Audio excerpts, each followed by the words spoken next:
I want to hear cannons.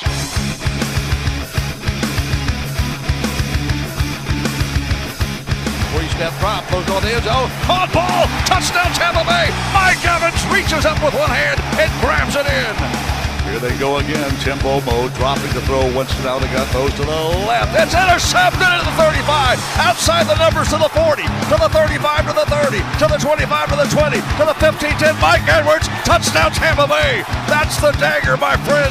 This is the Big Nasty. Yeah, Big Nasty. Hall of Fame Tampa Bay Buccaneer fan, baby. This is Mike Gholston, Tampa Bay Buccaneers, and you're listening to the Cannon Fire Podcast. Cannon Fire Podcast, brother. You ain't listening, and you're missing out. Woo! And there the cannons go. Fire them. Keep on firing them. Keep on firing them.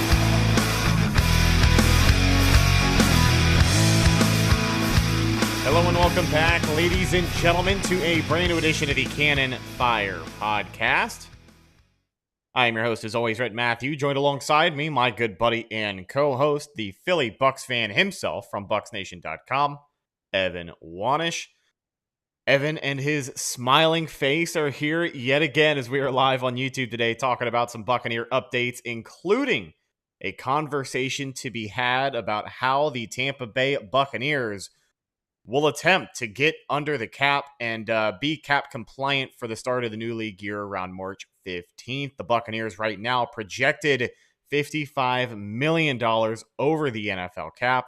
So not ideal, but Evan, first and foremost, how you feeling today? I'm doing pretty well. I mean, obviously, by my face, you can tell I'm very excited.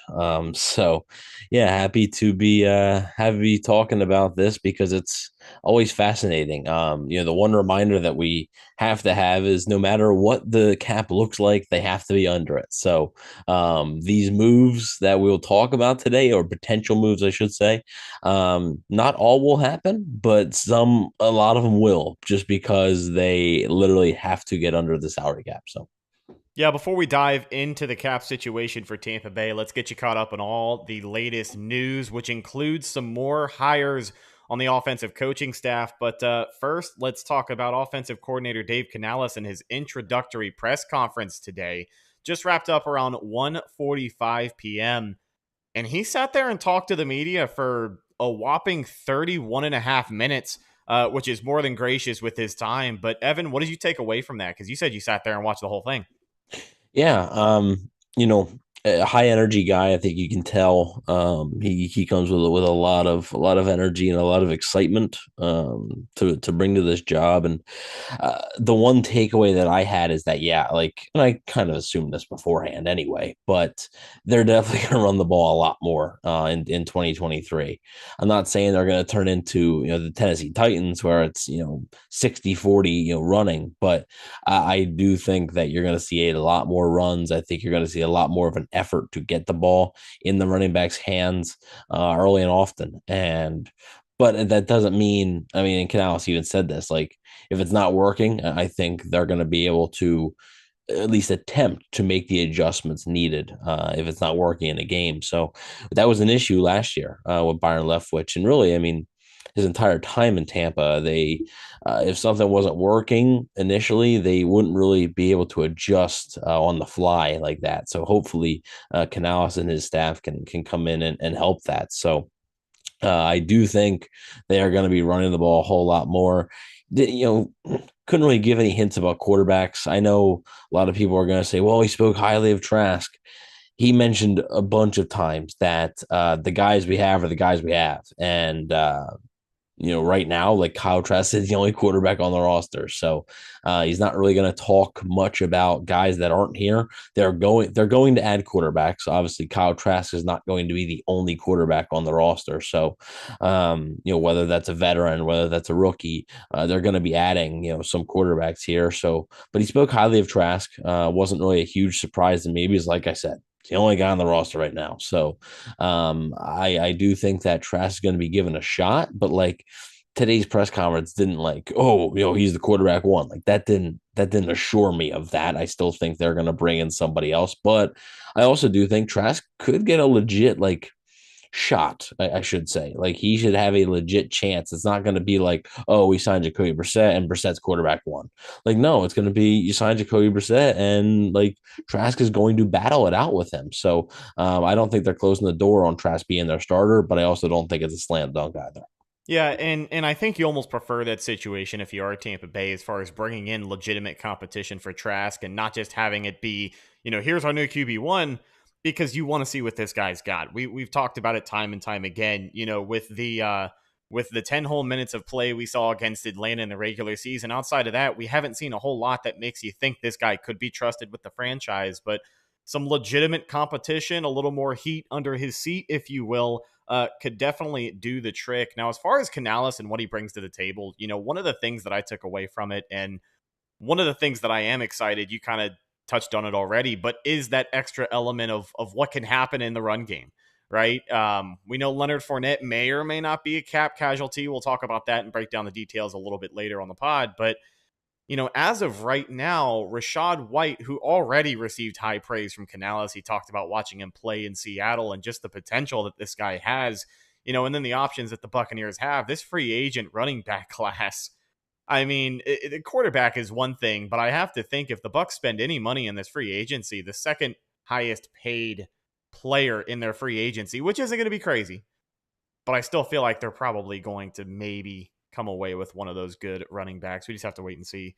But I get excited about it because from coaching staff to coaching staff for the better part of 10 years, it seems like the Bucs have always been able to throw the ball, right? I mean, for the most part, we've always had offensive production, whether it was Lovie Smith or Dirk Cutter or Bruce Arians, Byron Leftwich. I mean, they've always thrown the ball well, typically always been a top 10 air attack in the NFL, but they've never had a consistent run game. And I think, obviously the approach to a more balanced offense is going to start with what can happen in the run game. So that's definitely what I get excited about as well. But we go through the new look offensive staff for the Tampa Bay Bucs in 2023.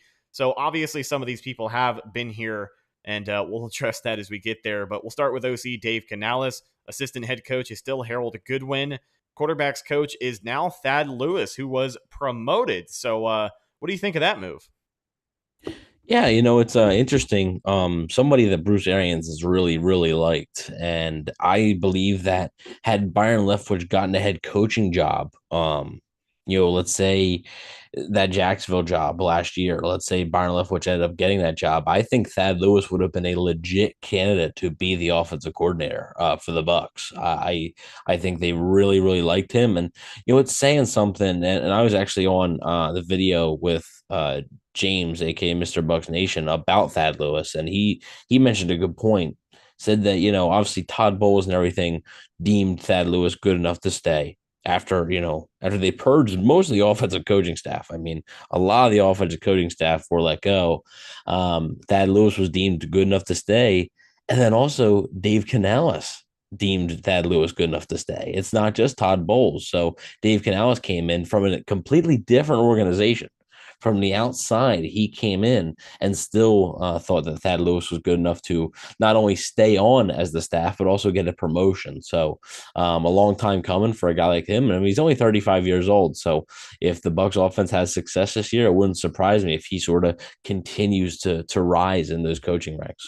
Coming over from Dallas, the new running back coach is Skip Peete. What do you know about Skip Peete? Well, he's the brother of former NFL quarterback Rodney Peete. So, I mean, there is that little tidbit of information. He has a lot of experience. And I think the other assistant that we're going to talk about is the same thing. They're both from Dallas, and they both have a lot of experience. Skip Peete has been a running backs coach a long time in the NFL, and he's coached some pretty good running backs. Obviously, Ezekiel Elliott, Tony Pollard in Dallas right now.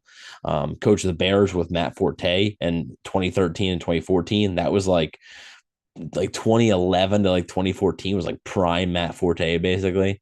And then obviously the Rams from 2016 to 2019, and that was pretty much the prime of Todd Gurley. So he's coached some really, really talented backs, and I think his experience could really, really help a guy like the guys they have, Leonard Fournette, Keyshawn Vaughn, and Rashad White. So if Leonard Fournette's back, if he's not, there might be a rookie in there, and I think the rookie could even benefit from learning from a guy like Skip Pete. So a really experienced hire that I think should help. And, it's a running backs coach. It's not going to do a ton, but I do think it could help. Yeah, we mentioned him at the tail end of last week's podcast. Wide receivers coach Brad Idzik being brought in with Dave Canales to be on his offensive staff. Tight end coach John Van Dam, offensive line coach Joe Gilbert, and offensive quality control coach is actually being brought back. That's Jeff Castle. I'm not sure if he held the same position last season, but I know he is coming back from Arian staff, right? Yeah. So that's one of the ones that was actually let go, and then I guess Canal was one of them back. So there you have it. And let's not forget the man himself, Tom Moore, is back at 82 years old. Just signed another contract extension to remain in Tampa Bay. What a crazy football lifer, that's for sure. I mean, the guy's already forgot more football than I could ever dream of knowing in my entire life. Yeah, and then obviously, that's the offense. On the defense, they had one, not many. The Todd Bowles did not get rid of many defensive assistants, but Bob Sanders, the outside linebackers coach, retired, so needed to replace him, and they replaced him with George Edwards from the Dallas Cowboys as well. Edwards actually interviewed for the Buccaneers head coaching job back in 2019 before they hired Bruce Arians. So at the time, Edwards was the co-defensive coordinator of the Minnesota Vikings, and he's been a defensive coordinator for the Redskins, at the time the Redskins, and the Buffalo Bills as well. So has a lot of experience, not only being an outside linebackers coach, but being a defensive play caller. So I think that is a clear sign that this could really, really help a guy like JTS. I mean, you're talking about a guy going into a critical season, I think, in Joe Tryon-Shoyinka, and I think a guy like George Edwards could really help his development. 100%. Now, let's get into it. Ladies and gentlemen, the main event, we're here to talk about the cap. And for Tampa Bay, we already said it before, $55 million over the cap. They have until March 15th to be cap compliant. That also doesn't account for any money that they're going to need to, re-sign guys like Gholston, Levante David, potentially Jamel Dean, bringing in a new quarterback, whether it be a franchise quarterback, a stopgap guy, someone you can kick the can down the road with for another 2-3 years. All of that is yet to be figured out, but there's a lot of ways that they can get there, and it's basically going to boil down to a pretty tough combination of cuts, restructures, and maybe letting some guys walk in free agency that you wouldn't have let walk before, depending on what, the position situation might be for the quarterback. If they have a different idea in mind for quarterback a month from now, when free agency is booming, then maybe they let someone walk that they wouldn't right this very minute. But let's just get into this thing, man. I guess, sooner or later, we're going to start hearing about guys that are cut, guys that the Tampa Bay Buccaneers are going to have to let go to save a little bit of money. I have a list of names in front of me. If there's anyone else you can think of after I list these names, feel free to let me know. But a lot of them seem obvious. They have been the same names you have heard so far throughout the offseason. We'll start it off with the big left tackle, Donovan Smith, who carries a $17.9 million cap hit this offseason. He's going to be turning 30 in a couple of months. He is coming off of, probably his worst season of his career. He's been here a lot of years, and he's been bad a lot of those years, but this year was potentially the worst. And for Tampa Bay, cutting him would clear up around $10 million in cap space, if I'm not mistaken. If it's not $10 million, it's probably right under there. But I think this is, going to be pretty easy for a lot of people to decide on. What do you think about the Bucs potentially cutting their starting left tackle? Yeah, so it is just under 10 million per over the cap. If they cut him, they save 9.95 million. So pretty just under 10. Here's the tough thing to remember with a lot of these cuts and a lot of these restructures and everything. And if you cut a guy, you got to replace a guy. If you cut a guy, you can't just have it's not just like an empty spot there. You have to replace a guy. And you're talking about a starting left tackle, one of the most important positions in football. So that's why I don't know if this decision is as easy for the Buccaneers as it is for some fans. And that's why I always ask when people say, okay, cut Donovan Smith. I say, okay, what's next? What's your plan then at left tackle? If you give me a solid plan at left tackle that I can get along with, all right, then fine. But I just don't know if there's enough of because like, are you going to draft one at 19? Like, I don't know if there's going to be one available that's worthy of the 19th overall pick. Like Paris Johnson's in the draft. He's probably going to go beforehand. Peter Skoronski's in the draft. He'll probably go beforehand. Even a guy like Broderick Jones from Georgia might go before 19. So at that rate, like, I don't know, like, if I'm picking anybody in the first round. And then everybody says, oh, just move Tristan Wirfs to left tackle. And it's not that simple. Like, like I'm sure he could play it. Like I'm sure he could. I mean, but I'm not saying anything one way or the other, but Luke Gedeke does have experience at right tackle. He does have experience at right tackle, and I mean that might be the right tackle if you were to do that. But it's just not that simple. I mean, and I guess we can do like some predictions here of who's going to get cut as well. Just reading just a gut feel, I do think they're going to move on from Donovan Smith. I think if Brady was back, I don't think they would have. I think they probably would have kept Donovan Smith. But I think with Brady not being back, I think this allows them that opportunity. And this is not just for Donovan Smith. This is going to be for a couple other guys we talk about. So to move on from him, I don't know who the replacement's going to be. I just think that they're going to be looking at almost $10 million in cap savings and thinking, man, we need that. So I do think that Smith is going to be, despite what fans think, I think he's going to be one of the tougher cuts for the Buccaneers to make. I think so too, but what you had just mentioned right there is what I was wanting to say as well.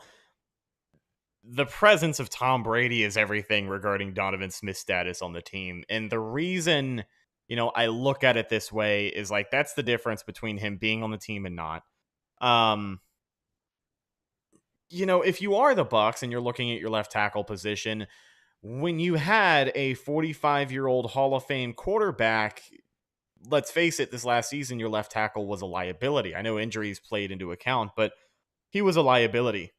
Now that you no longer have a 45-year-old Hall of Fame quarterback who cannot, really escape the pocket if it really comes down to it, the standard for blocking is going to be much, much higher. And not to sit here and say that standard has lowered for Tampa Bay when you field an offensive line, but that standard has lowered, because you look at the position you're going to be in. I hate to say that they can cut corners here, but it's what I'm trying to explain. It's just one of those things where when you have Tom Brady there, when you're still competing for a championship, not only is stability important, Donovan Smith was there all 3 years of the Brady campaign. He isn't a guy that missed a lot of games for Tampa Bay, but even when you have the best and you're still a liability, when you don't have the best, I have to imagine it's going to be easy to maybe move on from that, right? Yeah, and I think the Buccaneers could be looking at this as more of a let's get the cap right for this year. And then next year you'll have a boatload of cap space to spend. That's I think this is one of the moves where that could be leading towards that. And we're going to talk about it more obviously later, but that's another thing to consider too as we sit here and we talk about extensions and restructures in particular, is that the Bucs still have the option to put void years on a lot of these guys, but you have to ask yourself again, is it going to be worth kicking more money down the road? Especially because if the Bucs just take their lumps this year, as far as 2024 goes, they're going to be set up in much better position. We'll talk about that a little bit later as well. But the next name on the list, Jesus, with all due respect, is our boy, the Iceman, Ryan Succop. Succop carries a $4 million cap hit and would save the Bucs $3.25 million if cut. they would take on $750,000 in dead money. I said that I was going to get a Ryan Suckup jersey at the end of the season. I probably still am. One of the greatest number 3s in the history of the franchise. Maybe the greatest number 3 in the history of the franchise. Is he better? Is he better than Matt Bryant? Ooh. Well, I'll tell you the difference between him and Matt Bryant is that Ryan Suckup isn't going to trot out there and hit a 62-yarder against the Philadelphia Eagles at home. He can barely hit a 52-yarder. Yeah, and that's really the issue that I was trying to get to here about Ryan Suckup. For Tampa Bay, for really any kicker in the NFL, you just need range. And as much as we love Ryan Suckup, when you are an offense that averages 30 points per game and 9 times out of 10, you're going to finish the drive in the red zone, it's a little bit easier to have a kicker who is much more consistent in short yardage situations. But when the Bucs don't have a high-powered offense and you have to lean on that kicker a little bit more for points where you can spare them, unfortunately, the Bucs just could not do that with our boy Suck this year. 50-plus yards is tough. And there's a lot of guys in the NFL who are younger and are making 50-plus yarders that look like they could be good from 75. So I think the Bucs know that they probably want to get not only a little bit younger, but just get a little more leg. Bring in some youth and bring in some range, because that's what they have been lacking in this kicking game, especially in 2022. Yeah, it's funny. They brought in Matt Gay because they wanted range, and Matt Gay wasn't consistent enough, like inside of 40 yards. And now, they're going to want another guy with a range. And this is, we're going to talk about one other name on here. I'm pretty sure that I'm very confident is going to be released, but I think Ryan Suckup is one of those 2 names that I am very confident he's not going to be on the team. He's 37, it's a great career, man. But you can't trust him anything over, I would even say anything over 45. You can't go out there and have complete faith in him. And when you lose that, that's tough. And the amount of money he's getting paid and the situation that they're in with the cap, it makes too much sense. So you can sign a free agent, you can find an undrafted rookie, you can draft one in the 7th round. There are tons of ways to find a productive kicker for much cheaper, and I think that's what they're going to end up doing. There's a guy kicking in the XFL right now who I think could potentially help the Bucs out. And believe it or not, he was in the red and pewter at one point. Am I right playing the XFL now? No, you don't know who else I'm referring to. Yes, I do. Yeah. Yes, Jose I do. Borregales, the one that got away, if you will. Suckup won that job fair and square. Yes. As much as we hate it and as much as we could sit here and talk about, the leg that got away, Suckup definitely won that job. It's just unfortunate that not necessarily that the offense let him down, because he certainly left a lot more points out on the board. But, you knew what you had with Ryan Suckup, and that's what it was. He was the veteran kicker, and he won it. Before we move on, shout out to everybody hanging out with us here on the live chat. Buck Skull Gang says, we need a real kicker. Don't ever draft another kicker in the 2nd round. Good thinking there. I don't think Jason Light's going to go that route this year. I don't expect that. Yeah, already got some heat for that decision before. The moderators, Adam Davies and Willie Beeman, holding it down. Thank you, fellas, for hanging out with us. Evan Bush in here as well. Shout out to you guys. Chris Cole, thanks for hanging with us. On to this Wednesday afternoon. All right, back to potential cuts for Tampa Bay. This one is interesting. We mentioned it already at the top of the show, but we'll dive deeper. And now, running back Leonard Fournette. Playoff Lenny is due to make $8.47 million from Tampa Bay this offseason, with $2 million guaranteed if he is on the roster on the 3rd day of the new league year. Cutting him would save the Bucs $3.47 million, but would also include $5 million in dead money. When you look at what Leonard Fournette brought to the table in 2022, he only averaged 3.5 yards per carry. At no point this season did he look like the same player who was capable of taking over games like he did in that playoff run in 2020, like he did in Indianapolis against the Colts in 2021 and a couple of other games as well. He never was that guy. Plus, he had his fair share of criticism at the beginning of the season, coming into camp a little bit heavy, having to hear about the weight loss thing. safe to say Leonard Fournette was not the player the Bucs were hoping to pay $7.5 million this year, and he is now potentially a cap casualty. What do you think of the likelihood of this one here? This is the one. This is the one that I think is impacted most by Tom Brady. I have done a complete 180 on what I think happens with Leonard Fournette. I do believe they're going to be cutting Leonard Fournette. I think if Brady was back, I think Fournette was back. Brady's not back. I don't think Fournette's going to be here. I just think, I mean, Rachaad White was much better than him at times. Fournette was dealing with some injuries, of course, but he lacked so much burst. Like the burst is just gone, and like eventually, like I know, like he's not an old guy. I mean, he's 28 years old. Like it's not like he's a 35-year-old veteran, but like running backs have a short shelf life, and like Fournette's taking a lot of hits, and I think those hits might be catching up to him. So like I still think he has a place in the NFL. I just don't think it's for the money that he's going to be owed, and I just think that the Bucs, they need to get faster on offense. And I mean, that's at the wide receiver position, that's at tight end, that's at running back too. I just think they need to get faster.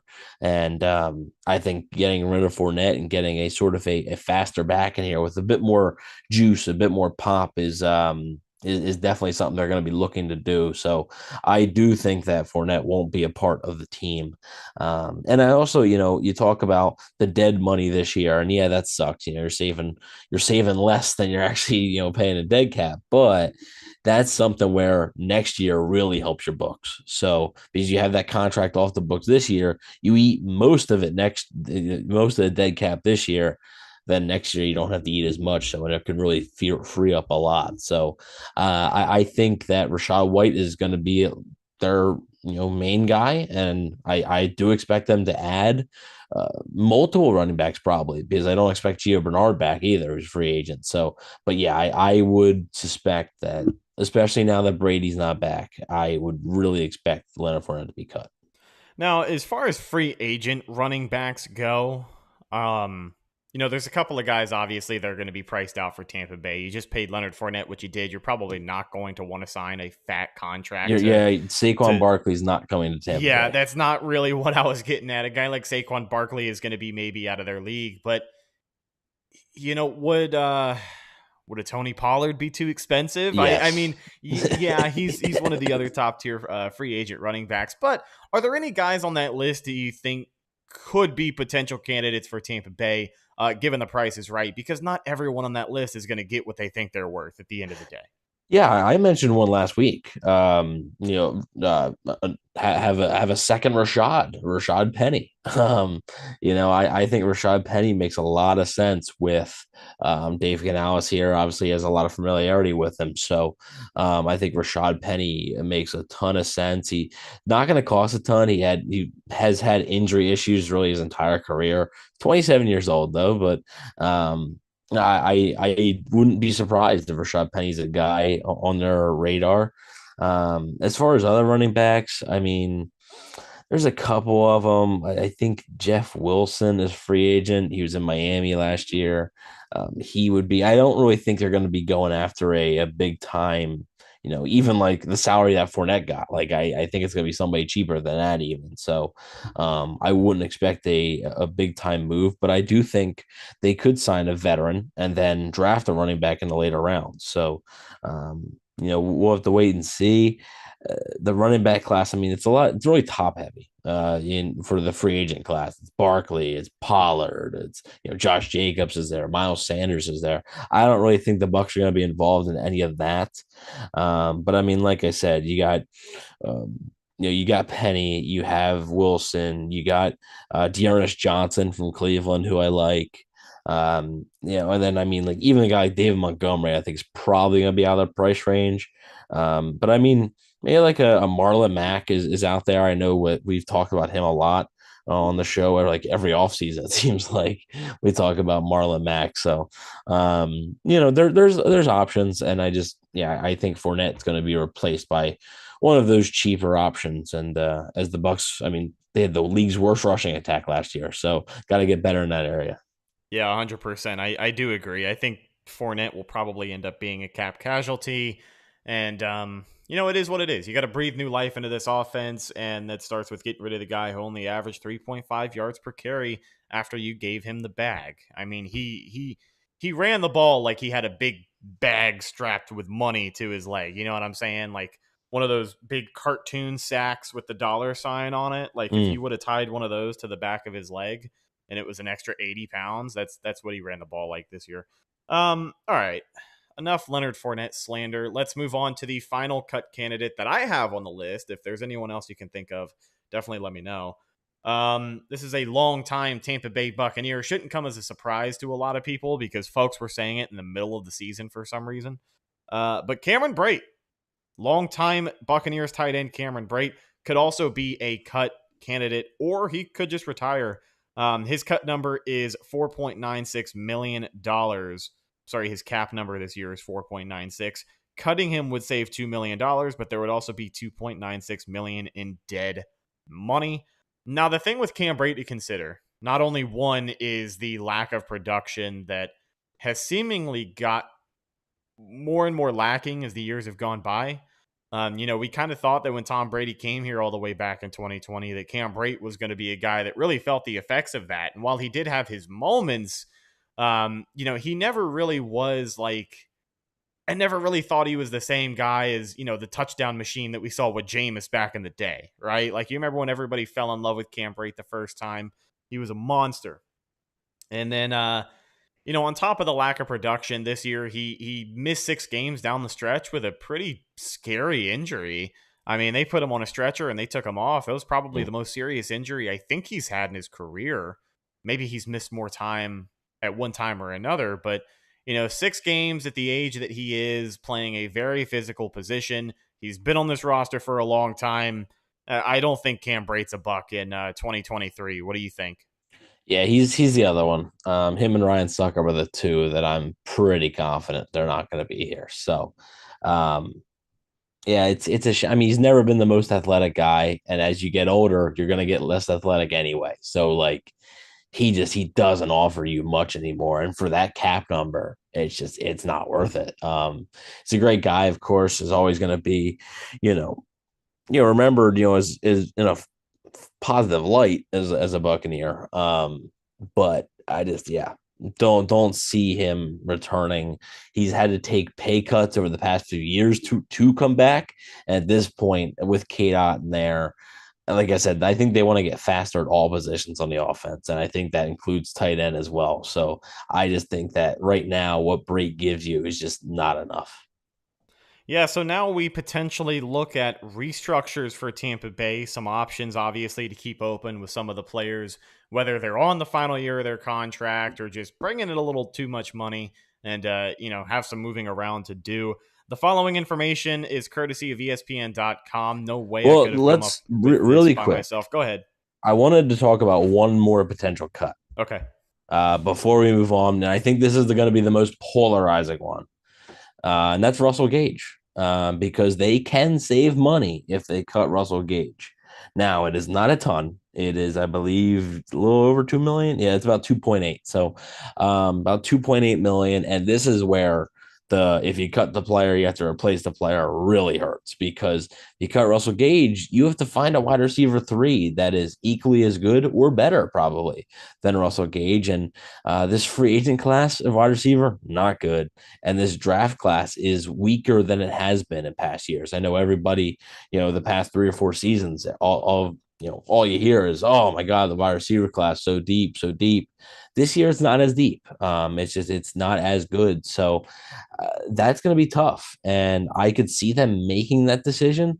I just think in this rate, they're going to hold on to him. But I wanted to note him because I do think that they could very well consider cutting a guy like that. And that could be some of them tough decisions that they're going to have to make, because it's going to happen. Like it's going to have to happen. So it wouldn't shock me if Gage was released, but I personally, if I had to bet, I would say probably not. I think another point of view for the Bucs on Russell Gage is like, you basically have to bet on his upside being over or under that $2.5 million that you're going to save, right? Like, You already have him under contract for the next 2 seasons. Do you want to go ahead and eat the money this year to have a serviceable just wide for receiver a 3? very small cap savings? It's not like it's $10 million savings. Right. Is it going to be more of a headache to try and replace that guy? And obviously what makes that decision much harder, I know the lack of production is something a lot of people are going to talk about, but beyond that, it was just the injuries this year, I thought, really held Russell Gage back. He had a stretch of games in the final few weeks where he was much more of an impact player. Had a touchdown, I believe, the last week of the season against Atlanta, had that pretty much game clinching catch against Arizona to put that game on ice. I mean, there were a lot of times where he stepped up and he was injured doing it. Both of those moments I just talked about, he came down and was like hurting on the ground afterwards. So it's hard to hold this last season against him. But in my personal opinion, I like the idea of Russell Gage coming back because, again, it's just another check off of the list as far as what you're going to need for this offense. As you go in here and you retool, you reload, whatever we're going to call it, you're going to be bringing in new faces and, keeping a guy like Russell Gage around. I want to bet on his potential. I mean? He's a young guy still. And I think if he's healthy, we'll see a lot more from him. And let's not forget, they also have Brashad Perryman, Scotty Miller, and Julio Jones, all this free agents. So if you're getting rid of Russell Gage, that means that your wide receivers under contract are Mike Evans, Chris Godwin, Devin Tompkins, and Kalen Geiger, I believe, are your 4. So it's not going to cut it. So, but if the Buccaneers were to do all 5 of those moves, like we mentioned, that would eliminate about $21.3 million. So shed about 21.3 would still mean they're about $33.7 million over the salary cap. So what does that mean? That means restructures are coming.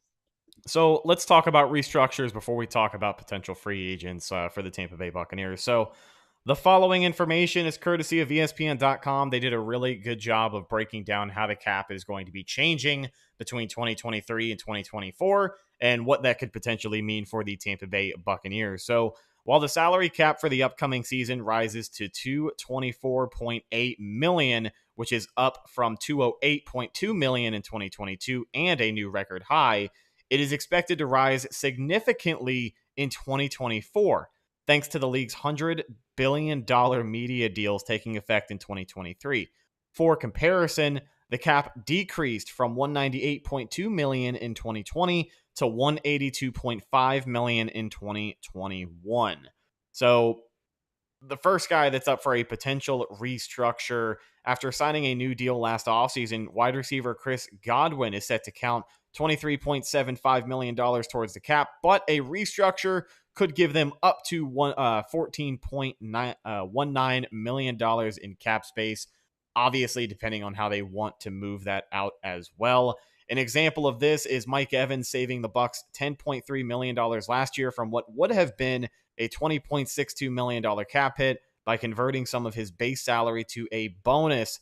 An extension would also make sense, as would an extension for Mike Evans, who is entering the final year of his current deal and set to count $23.7 million against the cap this year. So at this rate, a restructure for Mike Evans almost seems like a sure thing, or just an extension of some sort. Something with Mike Evans' contract, in my opinion, seems 99% sure it's going to happen. And it's not going to be a trade. Actually, Evan, let me toss this over to you, man, just to give some information to the people. Why, in 5 minutes or less, are the Tampa Bay Buccaneers not going to be trading Chris Godwin or Mike Evans this offseason? Well, I can tell you, really quick. In Mike Evans' case, he's one of the best players in franchise history. He's an icon, and he's beloved in that organization. Like he is beloved in that organization. And just from the money aspect, they are $55 million over the salary cap. If they trade Mike Evans pre-June 1st, so that's right around free agency and stuff, they save $2.3 million, but they also have a $21.3 million dead cap charge. So what's the point in trading Mike Evans at that point? And then they say, oh, well, if you trade him post June 1, you don't have as big of a dead cap and you save $14.5 million. Post June 1st, why would you need that cap space post June 1st? Who are you going to be signing in June or July that's going to cost you that much? So it doesn't make any sense this year to trade Mike Evans. As for Chris Godwin, I mean, he just recently signed his deal, and I mean it was only a 3-year deal. But his case is kind of similar. I mean, they save a bit more with Godwin. They save about 8.7 if you were to be traded, but it's a $15 million dead cap charge. So it doesn't make a lot of sense to trade either one of those guys.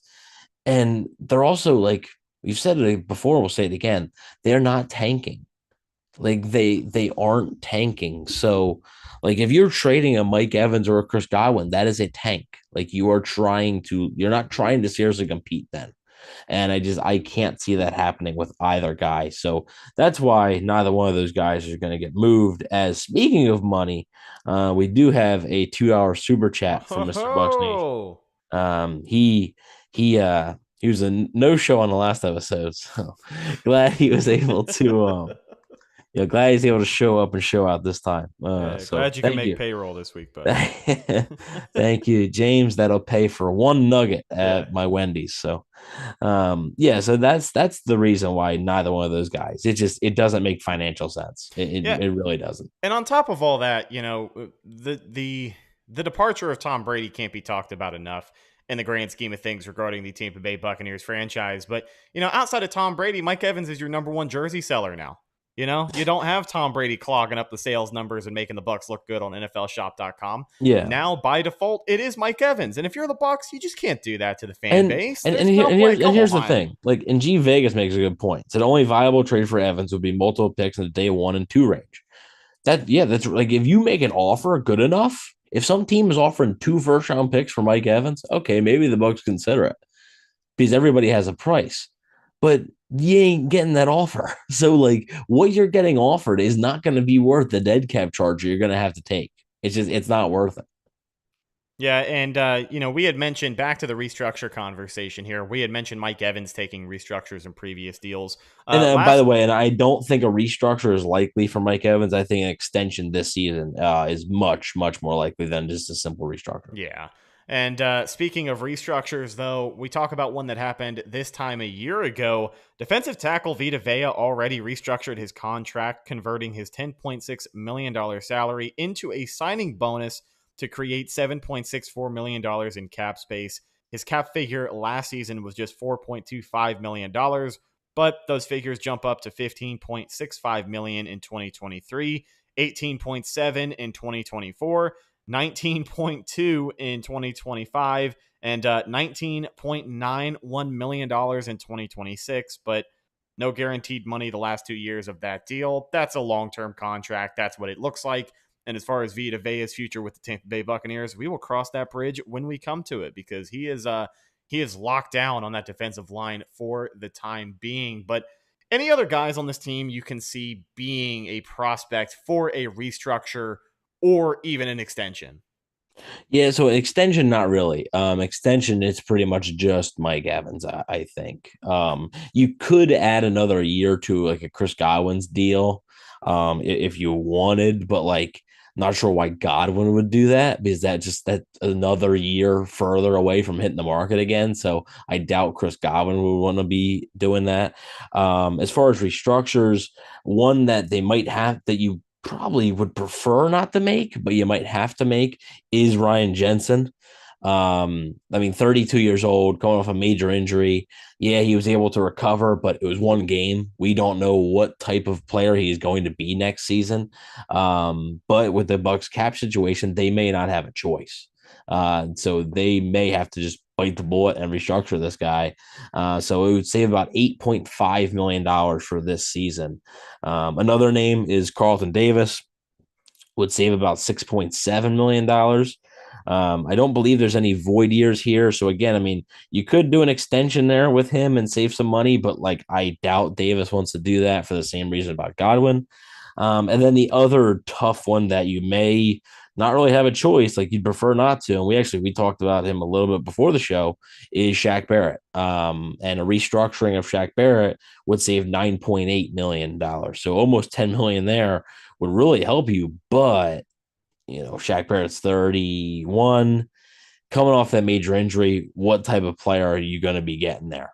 So I think Jensen and Barrett, I think if in a perfect world, I think they would probably only restructure one of them. I don't think they want to restructure both. And the good thing about the restructures is, yeah, it moves money to different years and it gives you money this year. Just like you said with the cap rising, though, the Bucs salary cap space for the next 2 seasons after this, for 2024 and 2025, they're so big that you can afford to sort of take bites out of that. You can move some of the 2023 money into that, and you'd still be in fine cap shape for next season. So I think that's where that comes into play. And if you do them, I mean, you will be in the positive. You'll be in the positive. Let's say you do the Vita Vega, Chris Godwin, Carlton Davis, Ryan Jensen, and you do the Mike Evans extension. I have them at positive $18.4 million under the salary cap now. So they are cap compliant. And let's not forget, it's not just like, oh, cap compliant. All right, $500K, we're good. No, you need to re-sign some of your own guys. You need to add some players, and you need to sign a draft class. So you will need some money to spend. Like, you're not going to just go out and not spend anything. So they need to have more than like $1 million in positive salary cap space. They need to have significantly more than that. So we'll see what happens, but that's pretty much a breakdown of what they can do as far as cuts, restructures, extensions. Not many other candidates here. Obviously, with Tom Brady's $35 million charge, that really hurts him this year, but it really, really helps him next year. So I think they're sort of looking at the long-term impacts of it cap-wise. Yeah, let's take a look here and wrap things up with potential free agents. Obviously, we talk about, re-signing their own guys, bringing back potential free agents. Guys like Lavonte David, who have already come out and said he wants to spend the rest of his NFL career in a Buccaneer uniform. I think a guy that deserves to retire a Tampa Bay Buccaneer once it's all said and done, but he is a pending free agent. He has also said he understands the business side of things, and his last contract with the Bucs, they signed him after the Super Bowl, and that was around $12 million a year, $10 million a year. About about So Lavonte David obviously at the top of that list of potential free agents, but another name on there. Your number 2 corner following this season, a guy who certainly earned it in a contract here, is Jamel Dean. And listen, I'm a Lavonte David homer just like the rest of us, but, putting personal feelings aside, Jamel Dean almost feels like the bigger loss. I hate to say that with all due respect to Lavonte David, because he is the most consistent player on this defense, but Carlton Davis has been playing well, and Jamel Dean just played the best season of his career, and he looks like he has taken that step.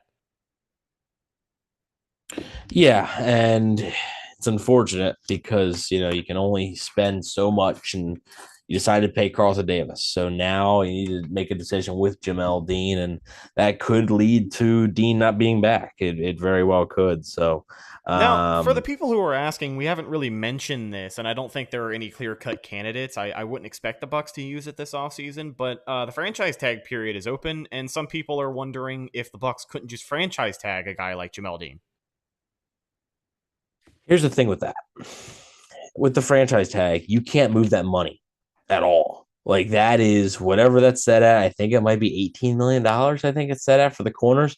That's $18 million you have to have in salary cap space. There is no moving around that money and making sure his 2023 cap hit is lower and this and that. Yeah, no signing bonus, no void years, none of that. You can't do none of that. Now, what it does do, and this is what they did with Chris Godwin last year, you can tag a player and then they're basically under your control, and then you can work out a long-term deal afterwards to remove the tag. You can do that. But I really think they can't afford any player to be playing under the franchise tag. So, unfortunately, I do think that Jamel Dean is going to be moving on. I just don't think they're going to be able to spend the type of money that he's going to be able to get on the open market. I don't think they're going to be able to do it. Now, the other cornerback free agent, it seems like if Jamel Dean is moving on, this guy should be coming back. That's Sean Murphy-Bunting. And if you had to pick between the two, I think most people would pick Jamel Dean. But SMB, You think he should be back? Yeah, maybe. Doesn't have that big of a market. I think that might depend on his market. I think that might very well depend on what his market looks like and how that shapes out. Maybe I think I mean Scott Reynolds has said this, and like I think it too. I think even like Levante David, like I think the Bucs are going to send most of their free agents to market. I don't think any of them are going to be locked up beforehand. So I think especially a guy like Sean Murphy Bunting, he's going to see what the numbers are. And I wouldn't expect a long-term deal with Murphy Bunting if he were to be back 1 or 2 years, probably in the 6 million, 7, at most $8 million range. I think that's more likely. But I do think if Jamel Dean's not back, I think Sean Murphy Bunting's chances of coming back do improve much more. Another guy in the secondary who will be a free agent, that is Mike Edwards, the fourth-year safety for Tampa Bay. Mike Edwards, obviously didn't see the field very much, but whenever he was on the field, he has surely had his moments. He is a ball hawk, and he has been a talent for this young Buccaneers secondary. But with Antoine Winfield Jr. playing as well as he has, I think if you're the Bucs and you look at Mike Edwards in free agency, you almost look at that deal with Antoine Winfield next year on the back burner. And I think you have to make a business decision here. But what do you think happens with Mike Edwards? Is he likely to move on as well, like Jamel Dean? He's in sort of the boat of Sean Murphy Bunting to me. I think Mike Edwards really depends on his market, and I'm not sure what that market looks like. I'm really not. He was much better in 2021 than he was in 2022. And I could see them bringing him back. Again, I think it'd be a deal very similar to Murphy Bunting's. 1, 2 years, 6, 7, maybe, $1 million a year. But I wouldn't be surprised if he's back. I really wouldn't, especially since Logan Ryan and Keanu Neal are both free agents. So there might be a need at safety there. I wouldn't be surprised if Mike Edwards is back. I think Todd Bowles really likes him. I just think with Murphy Bunting and Mike Edwards, it's going to depend on the price. 2 more names here, and then we're going to wrap this thing up.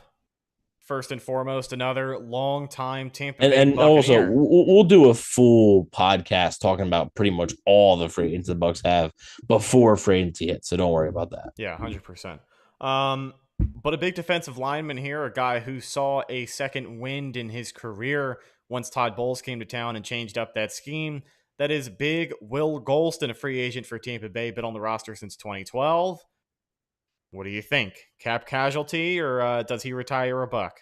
I personally wouldn't bring him back, and I don't think he's going to be back. I just think they want to get younger, more explosive. You're talking about Will Gholston, the guy who I believe had 4.5 sacks in 2021, had 0 this year. Is starting to, I think, just wear down. Was never the most athletic guy. And I think it's just as age is getting to him, the pass rush ability is starting to go away.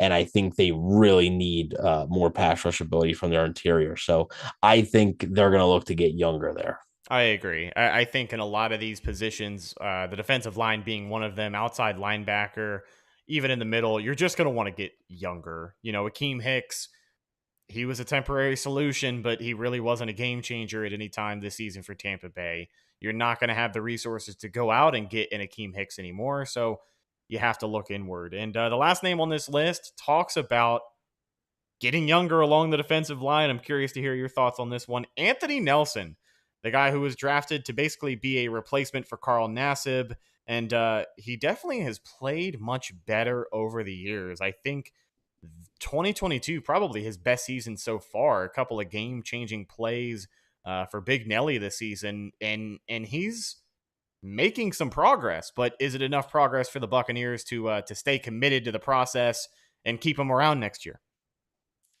Yeah, that one's tough, and I think that could be a money situation. Anthony Nelson and Carl Nassib are pretty similar, and they're both free agents. So I don't think both will be back. I think if any of them are back, I think it's one of the two.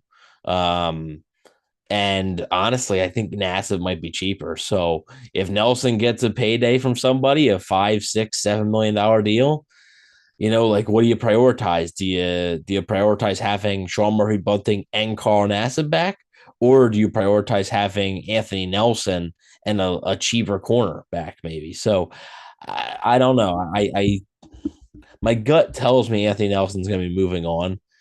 I think they're going to try and re-sign Carl Nassib. But I think Anthony Nelson had a really nice year, and I think he's going to get a surprise contract. I think it's going to be a 2 or 3 year deal, similar to the contract that Carl Nassib actually got from the Raiders in 2020 that the Bucs couldn't afford. I think it'll be pretty similar. I think it's going to be in that $7, $8, $9 million range, and that's a bit too much for the Bucs to pay for a third edge rusher. Here's something to think about as we wrap things up, courtesy of our buddy G Vegas, the moderator in chat. He says this: about half the league is over the cap right now, so a lot of players will get released and will have to accept cheap deals. Example, the Tennessee Titans just cut Taylor Lewan and Robert Woods. Expect other teams to start doing the same. And obviously, the Tampa Bay Buccaneers included in that as well. We will keep you guys updated on any and all Buccaneer news as it happens. But that's just about going to do it for this week's episode of the Cannon Fire Podcast. Thank you so much for hanging out with us live on YouTube today. Check out the show on social media, Facebook, Instagram, and Twitter. All of those are Cannon Fire Podcast. Best place to go for updates on the show. And of course, Tampa Bay Buccaneer news as it happens. Speaking of Bucs news as it happens, you can follow my co-host Evan on Instagram at Bucs_daily. You can also find him on Twitter at EvanNFL and check out his written work at BucsNation.com. I know we talked about one of your stories last week that you had in the hopper. Maybe we'll do a podcast about that topic if you know what I'm referring to. But do you have anything else in the hopper coming up this week for Buccaneer fans? Well, honestly, it's gonna be pretty similar to. I'm just gonna be what I did last year. I ranked the free agent priorities for the Bucs, and I'm gonna do that again this year. So, I'm gonna be looking at probably the top 5 pending UFAs that they have, and what their priorities should be in trying to re-sign those players. So, be on the lookout for that sometime this week or maybe next week. Keep an eye out for that, and follow me on social media, Facebook, or no, not Facebook. Instagram. You could. Yeah, I guess. Instagram and Twitter at Redicus, RHETTAKUS. If you follow me, I will follow you back. But that's the show, folks. We'll talk to you in the next one. I am your host, Rhett Matthew, signing off for my co-host, Evan Wanish. Thank you again for hanging out with us live. Until the next one, thanks for listening, and go Bucs.